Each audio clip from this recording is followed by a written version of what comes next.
And so we met, had a high-dose psilocybin experience, and that within one session actually got me rid of the anxiety disorder and the depression. It was a mind-blowing and life-changing experience.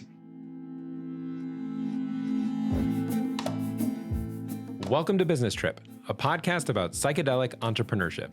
Psychedelic medicine is transforming mental, physical, and spiritual health, and entrepreneurship will be key to expanding access. Business Trip explores the business models and origin stories of the most interesting companies in psychedelics. I'm Greg Kubin, and in this episode, I'll be co-hosting with Business Trip's co-creator, Matias Serebrinsky. So Matias, why did we do an episode on Compass Pathways? Well, Compass is a mental health company whose initial focus is psilocybin-assisted therapy for treatment-resistant depression. And it is worth saying that they consider themselves a mental health company first and foremost, not a psychedelic medicine company. And I would say that it's interesting because they are currently in phase 2B clinical trials. And it's basically the only company outside MAPS that is this advanced when it comes to getting psychedelic medicine through clinical trials. I'd also add to that their protocol is unique in that it combines a synthetic form of psilocybin called COMP360 with psychotherapy, where the patient meets with the therapist multiple times. And the FDA has never approved a therapy combining a drug with a therapy before, and yet Compass Pathways actually received breakthrough therapy designation in 2018, which is only granted when a therapy is significantly better or potentially significantly better than the standard of care. In many ways, Compass kickstarted the retail investors' interest in psychedelic medicine. They were the first company that got listed in the NASDAQ last year. In this episode, we speak with Lars Wilde, the co-founder and chief business officer of Compass Pathways. And what's cool with Lars is that he's a serial entrepreneur. Compass is the 10th company that he's founded.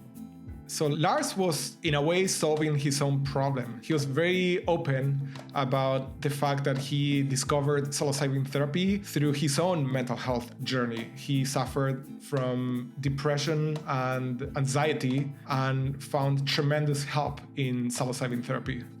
There were a few other things that I thought were cool about this episode.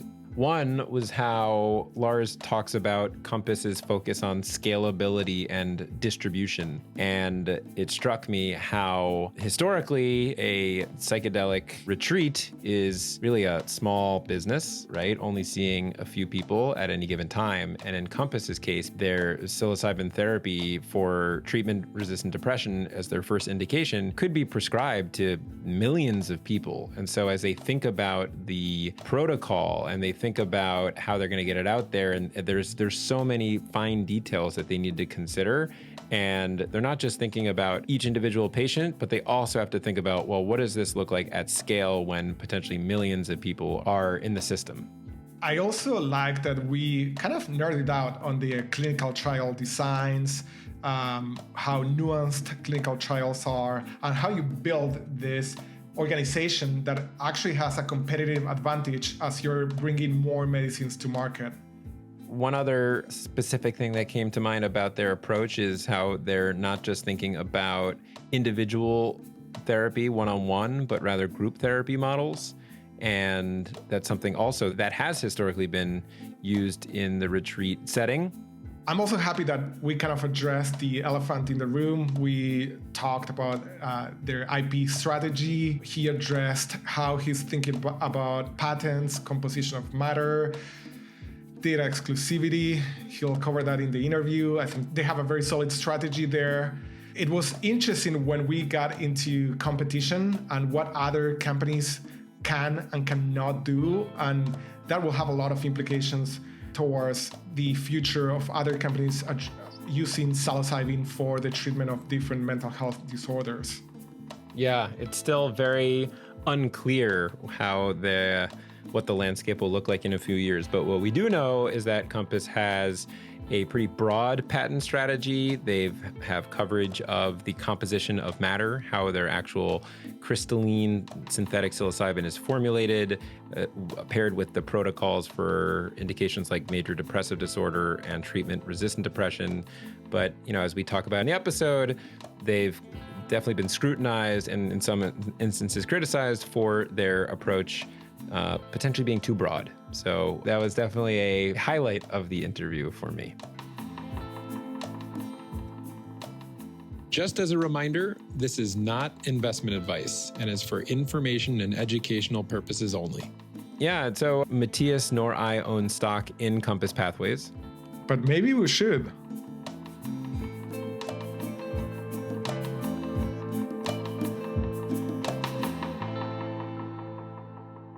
This is actually the first interview that Matias and I are co-interviewing. Nice.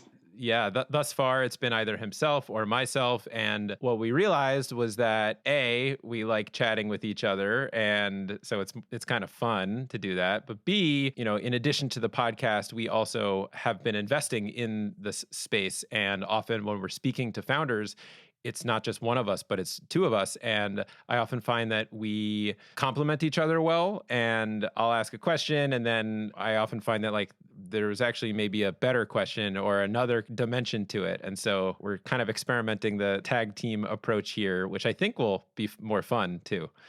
Lars, thank you for joining Business Trip for a special interview. I would like to get started with your origin story in terms of how Compass Pathways came to be. Yeah. Again, thanks for having me, and happy to talk you through the way that Compass came into being. We're three co-founders, Katja, George, and me. We have a diverse set of backgrounds. Katja is a physician. George is a psychologist by training, but a serial entrepreneur. And I have been an investor in the past and also serial entrepreneur in tech. I have been running and starting tech companies over the past 10 years. And one of these companies I was running as the founding CEO, I employed a lot of my friends. And unfortunately, 5 years into the journey, one of these friends very unexpectedly died from a massive heart attack. Very prominently, he was the lead singer of a band in a concert. Quite a few of my employees attended that concert and called me that night. And at the same time, there were a couple of things in the company that were not going great with a free riding shareholder. And then there were some personal problems as well. And, as so often happens in life, these things sometimes then all happen at the same time. And that left me with my first experience with a mental health disorder, which was a generalized anxiety disorder, as it was diagnosed later with panic attacks. And I'm typically, it's very difficult to stress me out, and I'm a very relaxed person, so it just didn't fit my self-image. I was running the company as the CEO, and I typically enjoyed spending time with people, but I realized that interacting with people was increasingly stressful. And so I reached out to a psychiatrist friend of mine who first put me on SSRIs. They didn't do anything for the anxiety disorder, but I think they generally worsened my state. So I became depressed over time, and then moved through kind of the arsenal of psychiatric treatments. Was eventually put on tricyclics, and with all the side effects that come with it. And that unfolded over the course of a year, and I did some therapy and eventually came to the conclusion that I needed to move on from the company where everything reminded me of my friend, and I felt trapped in a certain situation. And when I decided to leave and hand over the CEO position, I informed my board of directors and my venture capital investors. One of these investors was a good friend of mine, Christian Angermeyer, who called me immediately and said, "Hey, I'm really sorry you're not feeling well. Do you know what psilocybin is?" And I'm German. I hadn't heard the word before, I must say. And then he said, "Oh, look into Zauberpilze, magic mushrooms in English, and look at the research. And if it's interesting, give me a call back." Now, if you suffer with anxiety disorder, you're very diligent. And so I read everything that I could find over the course of 2 weeks. And I called him back and said, "Look, I'm convinced I want to try this. Nothing else has really worked for me." And so we met, had a high-dose psilocybin experience. And that within one session actually got me rid of the anxiety disorder and the depression. It was a mind-blowing and life-changing experience. And coming out of it, I still improved over the next couple of days. And I had so many insights into my life, and what mattered, what didn't matter, led me to make a lot of changes in my life. And I believe that eventually these changes led me to never become depressed or anxious again. And I became very intrigued about the prospects of this therapy and thought about, okay, how can we get this to patients? I knew nothing about drug development, but when I was working in growth equity, I started a company that is doing in vitro fertilization treatments a large clinic group in Europe called VanValkenburgh. So I thought, okay, maybe we can start mental health care centers and then treat people with a natural substance in the Netherlands. That would not scale. And then luckily, again, my friend Christian introduced me to Katja and George, who we got introduced to through a common friend. And he said, look, they have a very similar story to yours. Their son suffered with OCD, anxiety disorder, depression, suicidality, and found tremendous help in ketamine and psilocybin, which got them very involved in funding research in the field. And they're currently deciding whether they should start a company and develop psilocybin as a medical treatment through the regulatory pathways. And so the next day I hopped on a plane, flew to London. The three of us met together with Christian, got to know each other, and decided to build Compass together. Only a few weeks later, we then founded the company officially in summer 2017 and have been building Compass since, initially with a very strong focus on treatment-resistant depression and psilocybin therapy. And we're now going broader into many other mental health indications. And that led me to this place. At the moment, I'm very much focused on the strategy. What's next for Compass? Where are we going in terms of new treatments, new molecules, digital interventions? And it's a very exciting time to be in mental health. It's an origin story where you experienced the problem and as an entrepreneur had the inclination and the pull to solve it, not just for yourself, but for others. I guess one question from your own trajectory. Previously, it sounds like you were working more in tech and Compass Pathways, working on partially pharmaceutical, more like drug development. What was that transition like? And I guess, how did you get up to speed quickly on more of the biotech side of things? Like, how did you learn the landscape? Yeah, that is a great question because when I initially joined, I was probably in the core of what we were trying to achieve, the least experienced team member. And what I brought to the team is that I had raised very significant amounts of venture capital funding for my other companies before. And so I brought that angle to Compass initially. And I said, look, I'm just going to join you, help you raise the first round of funding. I think you're going to do great. And I was actually thinking about then doing something else or thinking about the clinic side of the administration. And yeah, I think then I just had phenomenal colleagues that knew what they were doing. They taught me a lot. And I'm a strong believer in just, learning on your own terms. So I bought dozens of books, went very deep into regulatory, preclinical development, clinical development, and try to understand what it takes to develop psilocybin.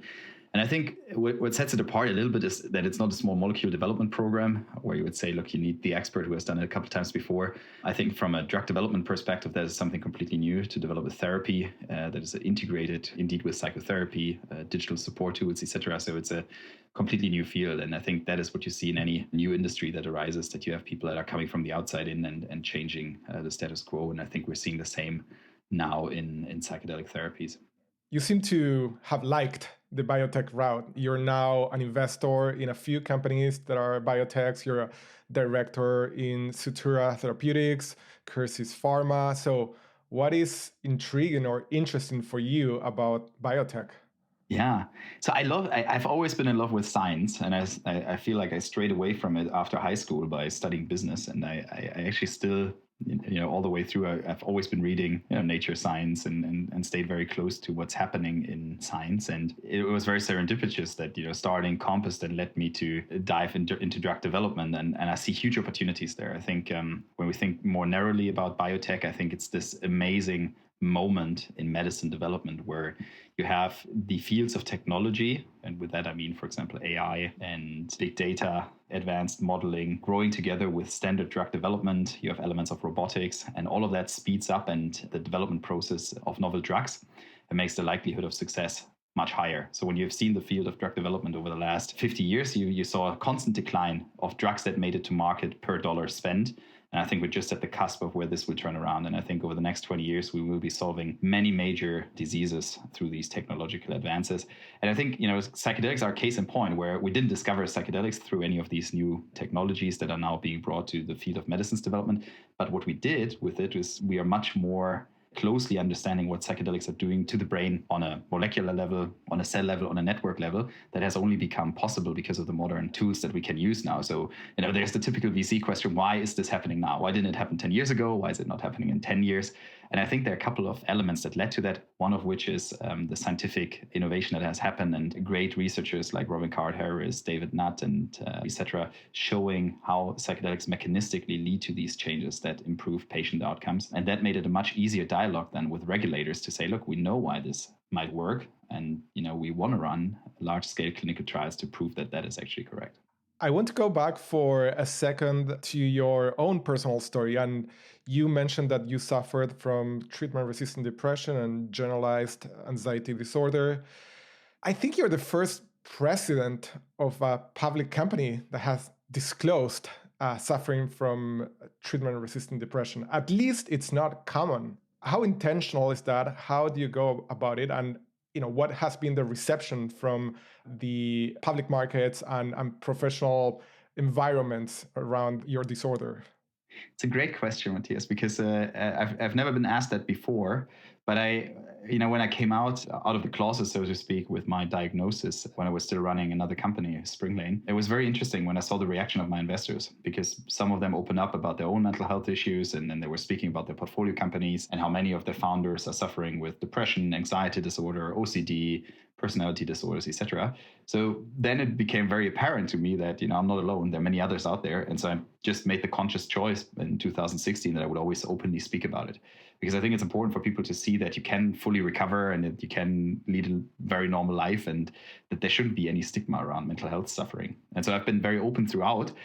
And it was very interesting because then that also was connected to my psychedelic experience, which I find is maybe the more tricky bit, because people would think, psychedelics, it's still an illegal substance treatment modality.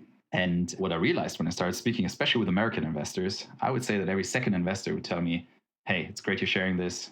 I found a lot of support with psilocybin, MDMA, and they shared their own stories. So I realized that once I started opening up, others started opening up. And this became really a part of our company. And I think that is common across the co-founders, that we realized that everybody has a story. And what we mean by that is that we know that 25% of people on this planet are suffering with some type of mental health disorder at any point in time. So if you think about it, that is every fourth person, right? So everybody has someone in their circle of friends and their family that is suffering at this very moment in time. And sometimes these people don't speak out about it. And I believe that actually worsens the situation. And so I think it's really important to talk about it. I have only had very positive resonance from investors, employees, any other type of stakeholder. So I hope that this helps others to also come out of the closet and speak about their own suffering and further destigmatize mental health problems. I want to talk about the Compass protocol and the patient experience. So your first indication that you're targeting is treatment-resistant depression, which is a condition where individuals who have depression but have tried to treat it at least 2 ways unsuccessfully will then be diagnosed with treatment-resistant depression. And that's where I guess you guys would come in as a potential therapeutic. So would love to kind of talk through, I guess, a few things. One is the decision to target that indication. And I guess the second would be what the protocol and the patient experience is like. Yeah, treatment-resistant depression. That's a bit of a weird term, because it sounds like people are resisting treatment, which is not the case. It's, as you said, right, people are not served by the current treatment. The inverse of that is that some people are served by it. And I think that's important. And that goes to the point of, why treatment-resistant depression and not major depressive disorder, which is the umbrella indication. The reason for that is that 2/3 of patients respond really well to standard of care, which is SSRI treatments, SNRI treatments, antidepressants, and it helps them kind of over the hump. They recover from their depressive episode and they go on with their lives. Now, SSRIs and SNRIs are genericized drugs. They're extremely affordable, and psychedelic therapy will always be somewhat expensive because of the need of having a therapist present, prepare the patient, work with the patient during the session, and integrate the experience afterwards. And therefore, we looked at where's the need the biggest. And so that is what we found in treatment-resistant depression. These patients have exhausted kind of the standard of care, and then it becomes very much guesswork by the psychiatrist, where they are then exploring treatments such as atypical antipsychotics, ketamine, other atypical antidepressants, somatic treatments, ECT, TMS, etc. And these patients do not really respond well, and that is also where the cost to the system is the highest. So the annual cost of a TRD patient runs somewhere between 17,000 to 20,000 a year. And that's a perpetuity cost because these patients do not really improve. Now, that is a patient segment where it's very likely that we will be able to get psilocybin therapy reimbursed. And that has always been the focus of the company since we started it, that we said it's all about accelerating patient access to evidence-based innovation in mental health. And the access part is really what we're focused on. We believe that only if we can get psilocybin therapy reimbursed at scale, will the treatment really scale to the global need in TRD. That has been the focus. In terms of the treatment modality, the original I would say psychedelic therapy has been developed at Harvard University under Tim Leary and his colleagues in terms of the set and the setting. So we used this model and worked with some of the world's leading practitioners that are active in the academic trials to prepare the patients adequately. The initial focus is on creating therapeutic alliance between the patient and the therapist, for the therapist to understand the patient's history and teach the patient a couple of coping techniques for the actual psychedelic therapy session. That session then happens in a mental health care facility where the patient in our phase 2b trial works with two therapists, a lead therapist and a co-therapist. The drug is given in the form of oral capsules that the patient ingests and is then invited to lay down on a bed, put on eye shades and earphones, and listen to a soundtrack that guides the patient through different emotional states. No active therapy is happening on that day. The focus there is for the patient to be open to whatever shows up during the experience and stay present with that experience. And the therapists are only there for support and for practical things like a bathroom break if that happens during the session. And post the treatment day, the patient then enters the final phase, which is the integration phase, where the patient works with the lead therapist to process the deep insights that are typically generated through a psilocybin therapy session. Our therapy approach is similar in a way to ACT, acceptance and commitment therapy, and method of levels. So very much a mindfulness-based therapy approach, and it's very interesting. The patients undergoing psilocybin therapy often feel like they processed a lot of deep-rooted psychological issues. When we look at the data from the academic trials and some of the open label trials, what we often hear is, wow, this therapy felt like 20 years of psychotherapy condensed into 6 hours. For the first time, I had real insight into my suffering. I finally understood why I became depressed. I see a clear path forward. And that is, again, why it's so important that the therapists are very much focused on getting the integration piece right. So you have a few sessions with the therapist, then you have the psilocybin therapy experience, then you have a few more integration sessions. What I haven't fully resolved in my own mind is this idea that maybe the patient has treated their treatment-resistant depression, but there's still a lot more work to do, right? That thing that came up that caused their depression actually was something really deep, really, a powerful thing. So where do you see the role of the patient after they've completed the protocol to check in with a therapist? Is it something that they're then responsible to on their own? How do you think about that? Yeah, that's a great question. Obviously, there are the limitations of running clinical trials, so we can't introduce too much of a variability from patient to patient. The patient can access integration sessions based on need. So some patients might be fine with 1 session, other with 2, other with 3, depending on what came up during the experience. That's a clinical trial, right? And then we're following these patients until the primary endpoint after 3 weeks and the secondary endpoints after 12 weeks. I think what's probably more relevant is how is that going to unfold then in the real world? And, as you said, right, I don't believe it's a cure, and life happens to all of us, right? Even if you improve in the very moment and you process something else might happen to you and you might become depressed again, or you go back to an environment of situation of learned helplessness or a re-traumatization event and you're back to where you started, right? I think these things have been seen in some of the MDMA trials, have been seen in the psilocybin trials. It's not a magic bullet, and I think that's why we caution everyone that this will likely be an intermittent treatment that patients will be able to access on a need basis. As you say, some patients might be able to work through their baggage within 1 session, others might need more sessions. And then again, it's really important, as you said, the integration part, right? You might learn things about your past, about your own behaviors that will need quite some time to integrate. I think that is the role of therapy, to then work with the patients, make sense of this experience, integrate this appropriately. And I think I would say that what is very encouraging, what we're seeing in one of the programs that we're involved in with patients that suffer with a major depression diagnosis due to their cancer suffering, is that in that study in Maryland, patients are prepared, treated, and integrated in groups of 4. And these patients form a very strong bond over this experience. And networks are formed out of these little groups that want to stay together, they want to stay connected, they're exchanging their experience with each other. And I think that could be a role going forward, that indeed, when we think about how is psychedelic therapy going to scale up in the real world, that this could be moved much more into a simultaneous administration model where patients are going through these experiences together and groups can form that then can integrate together and have this kind of accountability wrapper, I would say, to the therapy. It's interesting that as you're explaining this, one thing that comes to mind is how heterogeneous the treatment could be. group therapy, individual therapy, multiple sessions, one session. I want to go deeper into how you designed the protocol. Let's start with dosage. There's this term in psychedelia that is the heroic dose, but there's also the high dose, the low dose, the micro dose. How do you think about which dose to use for your? Yeah, that is a very important question, right? And so we have 3 arms in our phase 2b program. We treated a total of 230 patients in that study.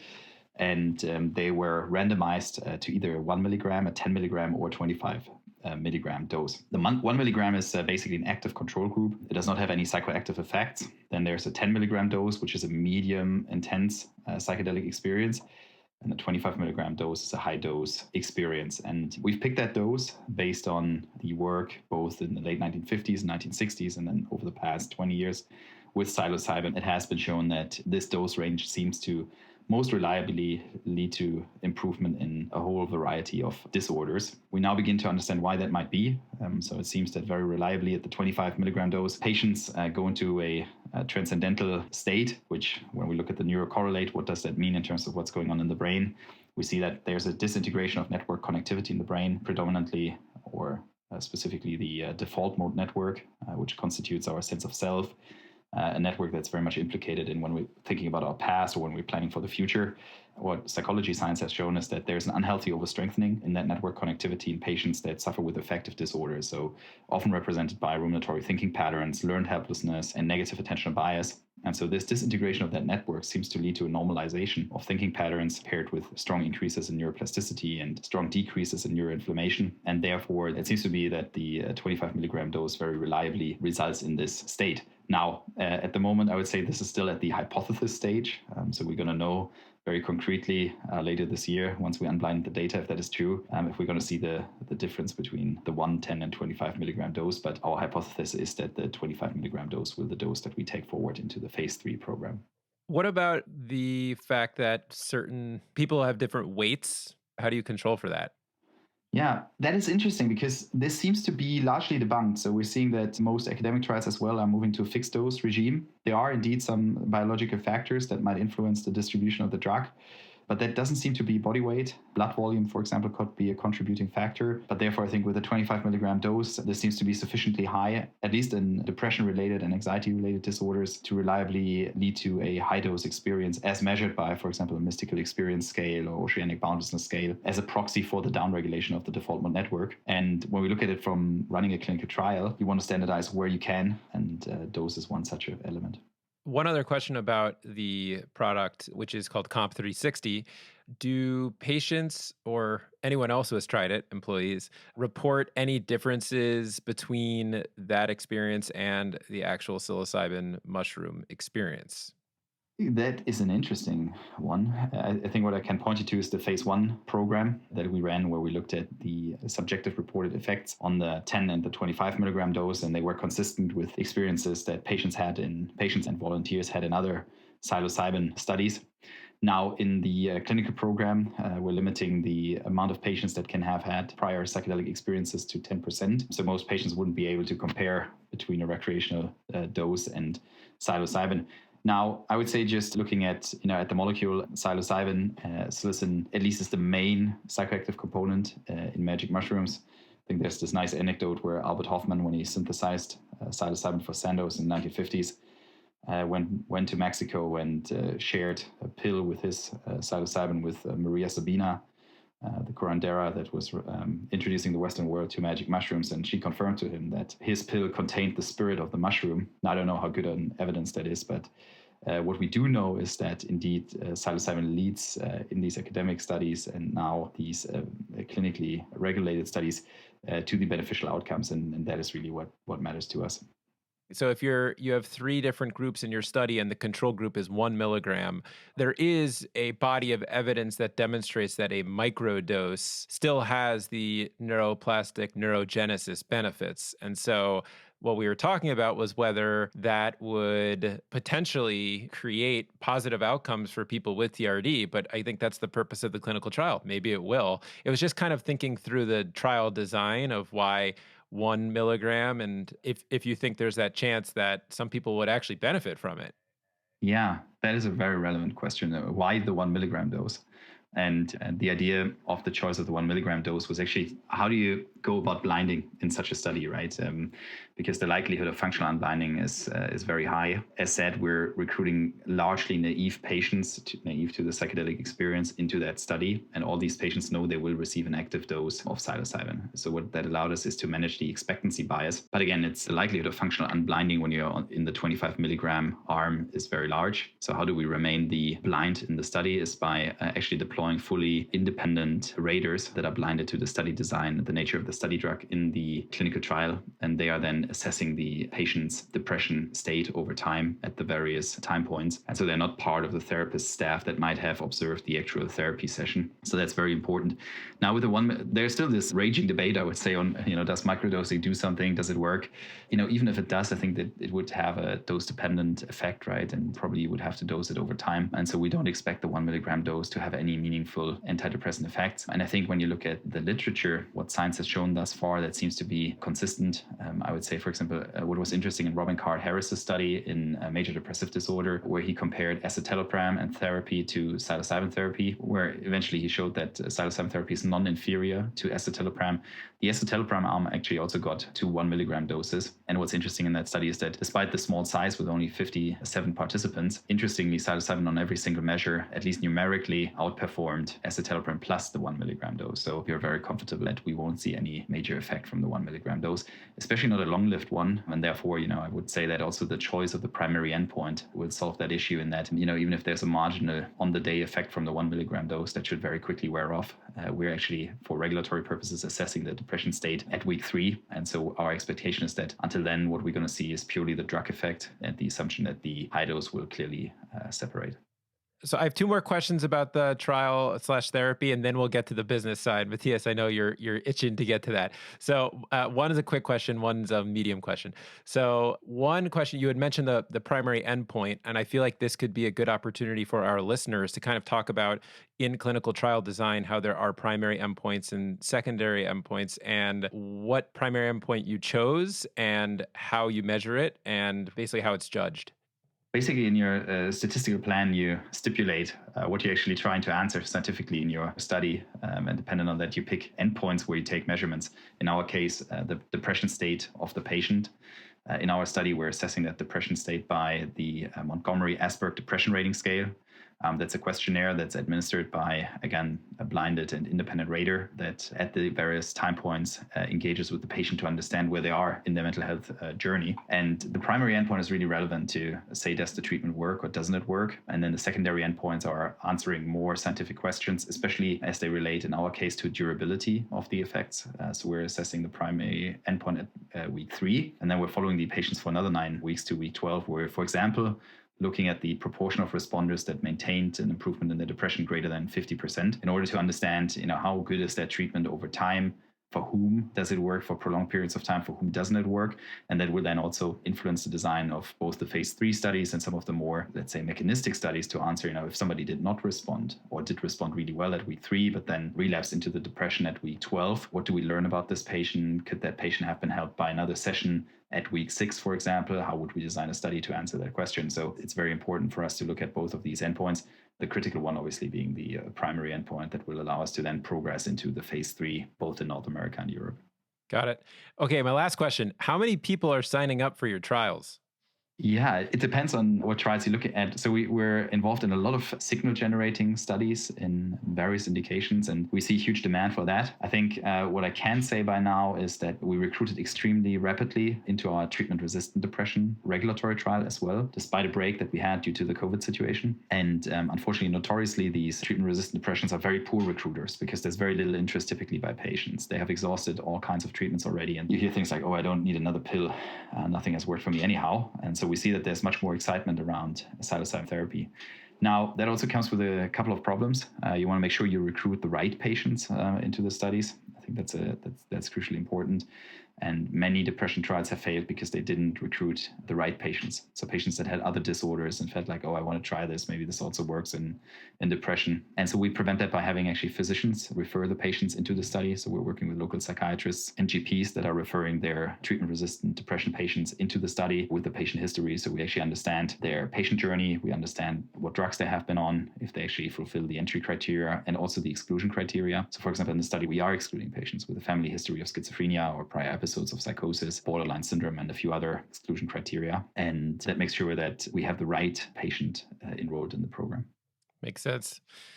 Okay, business. Matias, why don't you kick off the business side of this conversation? Let's talk business.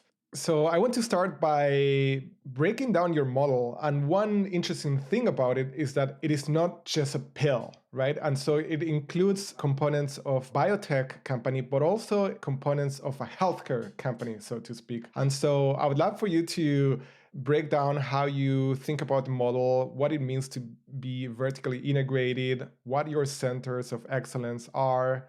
Yeah, I think you're making a very important point, right? What's going to get approved eventually is not a small molecule, but a therapy and everything that comes with it, right? Including the training of the therapist, qualification of the therapist, the actual administration of the therapist, and any digital support tools. And that is what you actually have to develop through the clinical trials process. And that is what eventually gets approved. And then obviously the question is, how do you scale this? And so part of our business at the moment is setting up centers of excellence with leading academic or commercial partners. Those are basically psychiatric clinics of the future, how we envision psychedelic therapy should be brought to the world. In these centers, we're training therapists, we're running signal generating clinical trials, we're training therapists, and we have a place where we can actually then take entrepreneurs that are setting up psychedelic treatment centers, new mental health care clinics, as well as insurances that can come there and see how this treatment will be delivered in the future. And our business model is really developing psilocybin therapy and other psychedelic therapies in various mood disorders, beginning with treatment-resistant depression, other depression disorders, but then also going broader. So we're exploring psilocybin as well in eating disorders and obsessive-compulsive disorders, including, for example, body dysmorphic disorder, in suicidal ideation, in anorexia, in chronic cluster headaches, in PTSD, in order to understand which patients could really be served by this treatment. And once we understand that we get a good signal in any of these patient populations, then the goal is to drive these programs very quickly through phase 2B and phase 3 studies all the way to approval. I think that is something that I would want to highlight. So we don't understand ourselves as a biotech company. Biotech is part of what we're doing, pharma as well, but we understand ourselves as a mental health care company. So we're always keeping the patient in mind. We have patients on our advisory board, scientific advisory board, and our goal is to actually commercialize psilocybin therapy and actually bring it to the world and really work deeply with healthcare systems to make sure that people can get access to this therapy. So as part of the idea that if you get approved for TRD, treatment-resistant depression, with your COMP360, the synthetic psilocybin, you will be better positioned to get approved for other indications, such as the ones you just mentioned, using the same COMP360 because you've already gotten approval in the earlier stage clinical trials from the health and safety side of things. You don't need to go through that again. You can just apply that to other indications. Is that right? That's a very good point. Yeah, I think there are clear synergies because you can use the same data package in terms of all the toxicology work and the CMC work, etc. So that is absolutely true. But then again, every disorder is different, so the therapy model might vary. I think where we find another synergies in just running late-stage clinical trials. So in the phase 2B program, we had 22 clinical trial sites in 10 countries, and you need to get the approvals. You need to make sure everyone and every part of the supply chain is adequately licensed with the drug enforcement agency so that you can actually get drug product to the sites and that people are allowed to deal with a Schedule 1 drug.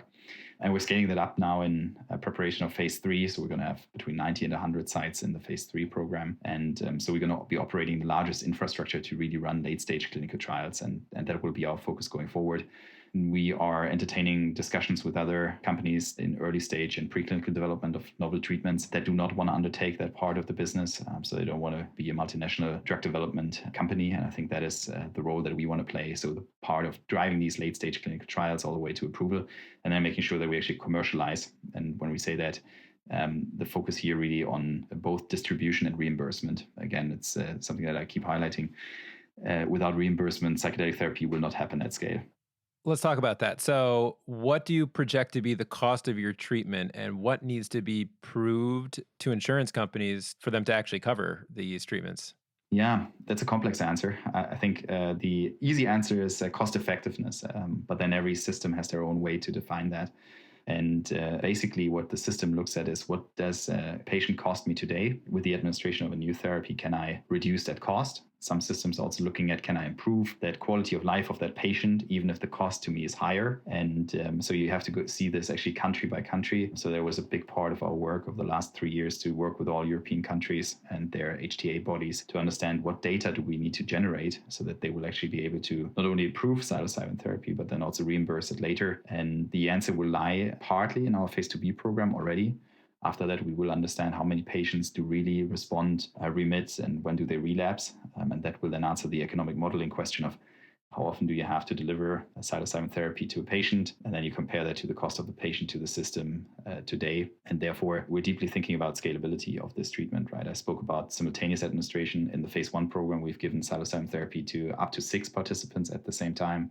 We're now seeing that under our IND, psilocybin can be given for patients at the same time. They can prepare and integrate together, and that will inform as well how we think about how to scale this therapy in the long run. I want to go back to Greg's question about COMP360 potentially being extended to other indications. And I will wear my investor hat, my early stage investor hat for a minute and ask for your help. What does it mean for other companies that are developing psilocybin therapies or companies targeting TRD with other psychedelic therapies? Yeah, so let us tackle the other psychedelic question first, because that's easy. So if somebody develops a different treatment for a given indication, they can come to market. What they need to show is that their treatment is efficacious. And I think in terms of reimbursement, they need to show, in most countries at least, non-inferiority. So they need to show that it works equally well like psilocybin therapy in that indication. In some countries, they might even have to show superiority for reimbursement. Now, the second question is more complex to answer. So if somebody else develops psilocybin for any indication. So first of all, I think let's take if someone doesn't develop it. So generic competition. So generic competition will not be able to enter the market for at least 7.5 years in the United States and up to 11 years in Europe based on the regulatory exclusivity once COMP360 psilocybin therapy gets approved. Now, then there might be other companies developing psilocybin really through clinical trials all the way to market. And then it depends much more on our patent position for what we're developing, which includes our specific polymorphic form of crystalline psilocybin, the way to synthesize that specific polymorphic form and the use of that polymorphic form in the indications that we're tackling. So if somebody would take the same polymorphic form and develop it for any other indication, they would still infringe on our patent position. If somebody picks another polymorphic form, if that exists, and they would develop that polymorphic form, they could absolutely come to market. What if it is not a specific polymorphic form, but it's generic psilocybin? Now that becomes a difficult question to answer because then we don't know what is in their psilocybin. So any solid form will be some type of polymorph. And the question is, would their drug product contain our polymorph or wouldn't it? If it would contain our polymorph, they would infringe on our IP. If it does not contain our polymorph, they would not. I think people shouldn't underestimate what it takes to develop a psychedelic therapy all the way to patients, both in terms of just sheer effort, but then also in terms of capital, right? Developing psilocybin for any given indication will cost somewhere between 300 to 500 million in capital that needs to be raised and adequately spent. So it's a huge task. And I think doing that creates another barrier of entry for any also runs. That is a great segue to keep my investor hat and ask you another question, which is, you guys were really good at fundraising. What is the secret? Yeah, I think I don't think it's a secret. I think it's the recognition of investors that there is a huge issue and that there is a potential solution for that huge issue. And then it's all about getting in front of enough people that buy into that vision and can understand that this might actually work.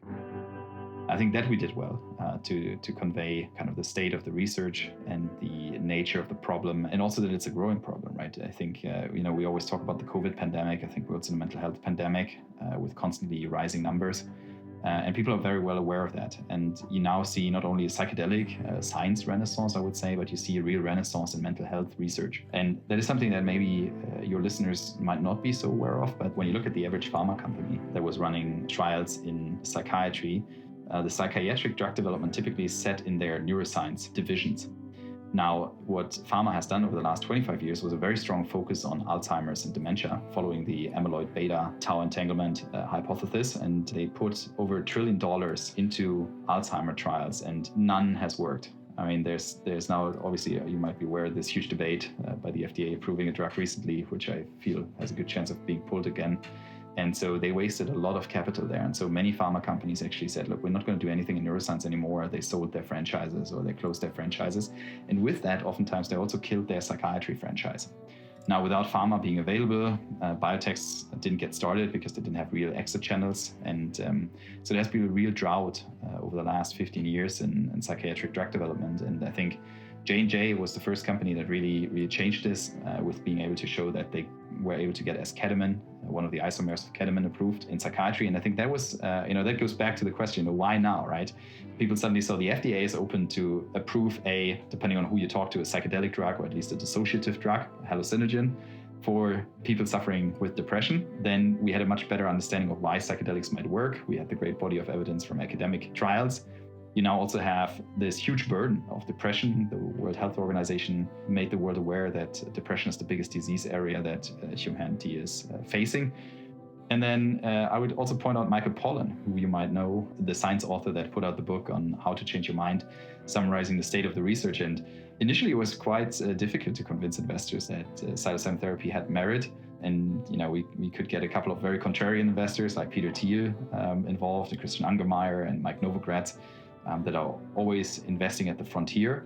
But then there are obviously much more conservative investors out there with very deep pockets, and they stayed much more on the sidelines. But actually, when we went out to raise our A financing round, people had begun reading Michael Pollan's book, and that also changed their attitude. And they realized, oh, this is real.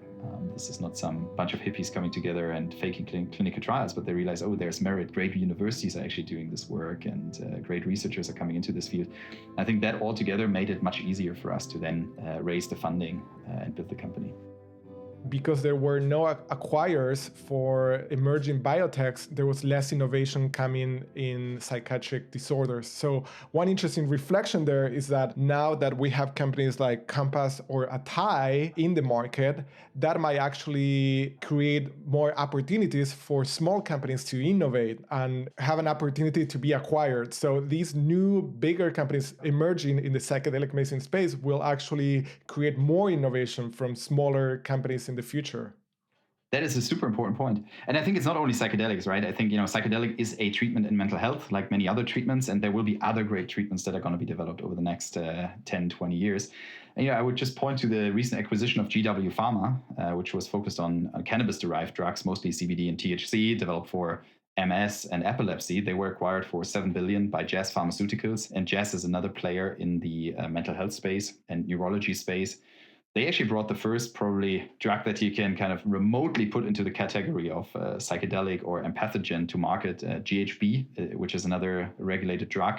They brought it to market for narcotics. They now acquired the cannabis franchise from GW Pharma, forming a giant in the field. And you see many other companies coming back into psychiatry, J&J obviously with the Spravato program. So indeed, people are recognizing the need, but also the opportunity of better understanding the brain. And that's what it goes back to, right? Once we understand human suffering, how that translates into a brain mechanism, then you can create great treatments. And I think we're just at the beginning of that phase. One other topic that we haven't fully addressed, you touched on it, Lars, but I want to talk about the thinking behind the Compass patent strategy. Feels like a topic that we need to cover because it's it comes up. People definitely have addressed some skepticism towards it being a bit overarching in terms of some of the specificities. People in particular seem to gravitate towards the idea of holding hands with the therapist being covered, or the soft couch. Yeah, patent law is complex. I think there's a lot of misunderstanding out there. So I think first off, I would say that, the rules of patent law are pretty clear. You can only patent something that's novel and inventive and useful. So anything that's out there is not patentable. Now you can recombine known things into something new, which might become then patentable again. And I think, when you look at our IP and granted patents, what you see is that everything that was granted was based on innovation that we have created, be it our synthesis, be it the polymorph, be it routes of administration, formulations, etc. Now, the patents have been heavily challenged, as you said, both in the press or in the psychedelic community, and also by competitors that attacked the patents pre-grant and sued us post-grant, or presented us with a post-grant challenge in the United States and in the UK. And what was very interesting is that the US Patent Office reviewed the challenge, and they looked at what we did, and they agreed that indeed our work was novel and inventive, had not been disclosed in the prior art, and so we had all the right to patent what we patented. Now, people can like that or not like that, but I think this is what you need to do, right? If we do not protect what we are newly creating, then there won't be a business in the future, because then the issue running into is that any other company can also start selling our drug product and run our therapy post-approval. So obviously, we have a very strong focus on protecting our work. Now, you mentioned the treatment rooms, wall colors. If you read a little bit before that in the patents, we're also saying that we're treating humans. That doesn't mean that we're patenting humans. And I think, I've come on record and said, look, we're not patenting set and setting. That is not our objective. What we felt is what needed to be done is to describe the safe container in which COM360 should be delivered. We firmly believe that for patients, there should be a certain container in which that treatment should be delivered, including how the therapists interact with the patient, how the room should look like.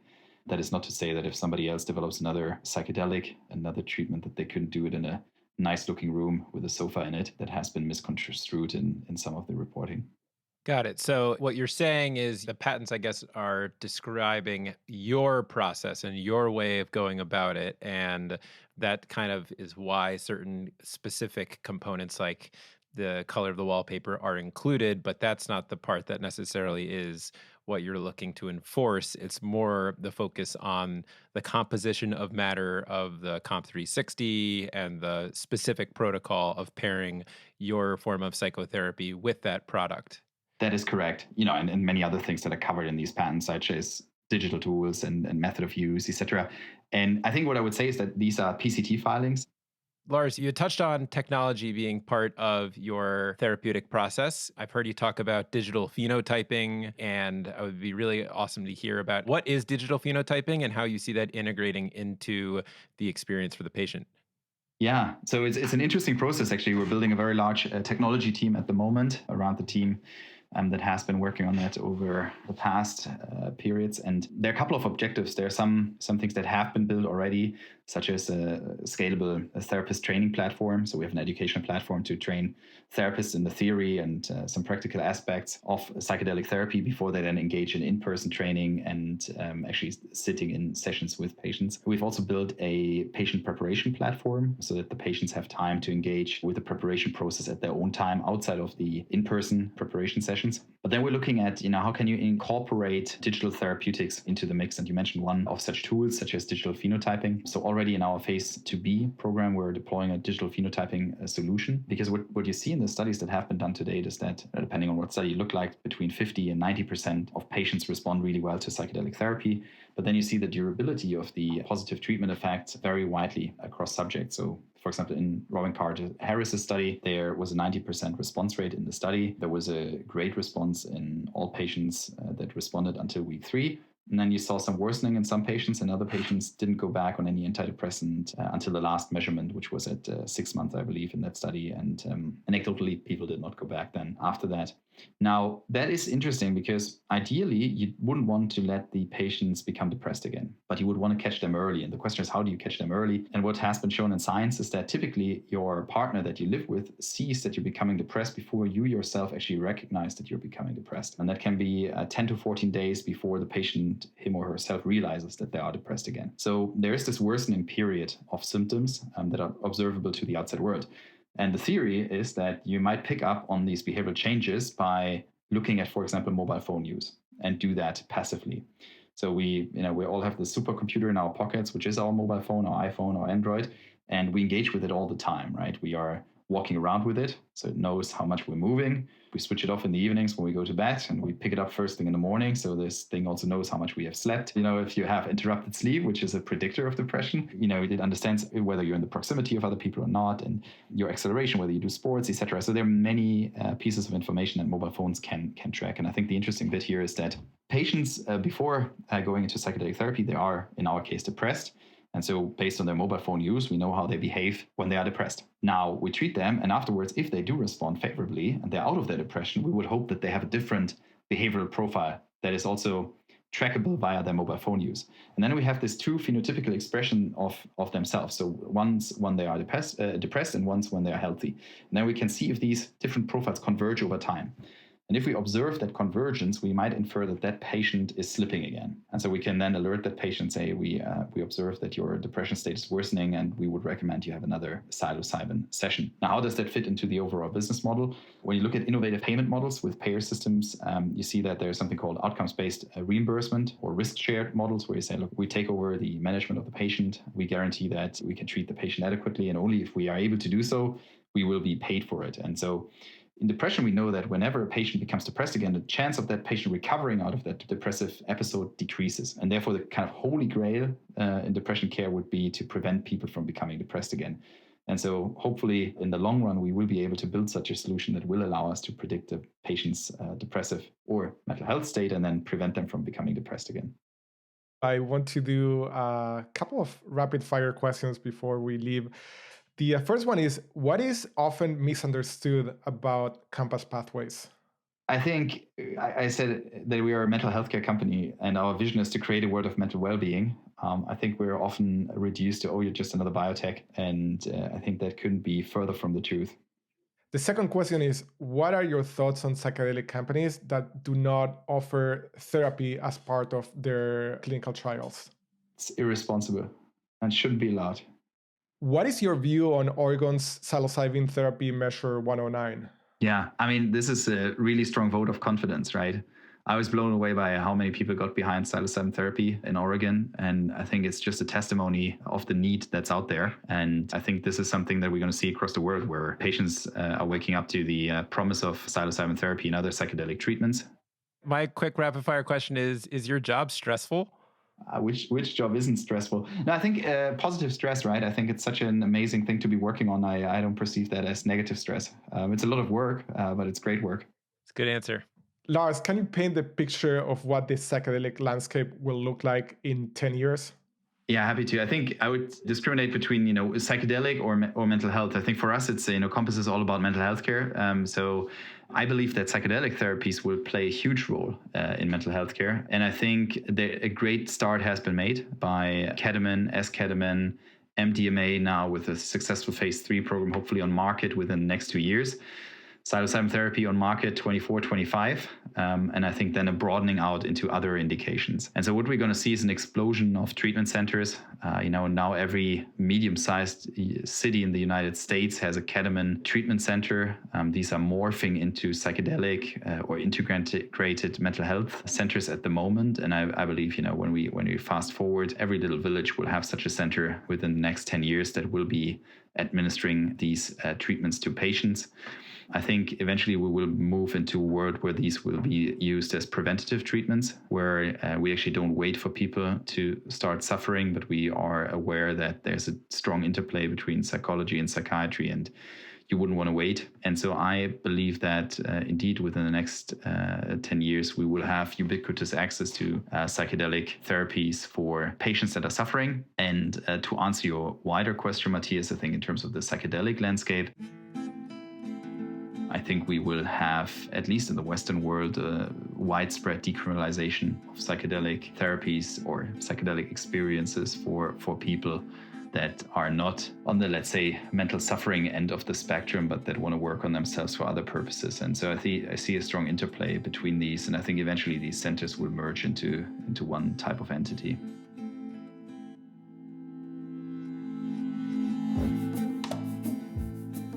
This is Business Trip, a podcast about psychedelic entrepreneurship.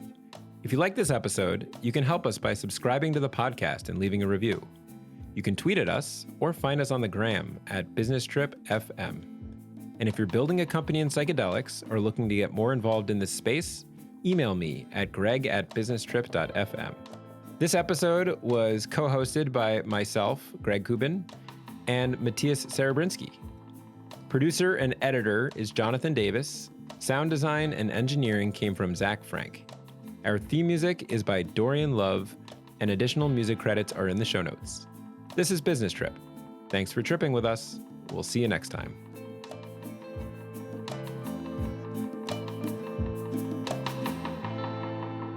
Let's talk business. Let's talk business. Let's talk business. Let's talk business. Matias and I are co-interviewing. We like chatting with each other. It's not just one of us, but it's two of us. Two of us. It's kind of fun. We complement each other well. We also have been investing in this space. I will wear my investor hat, and ask you rapid fire questions.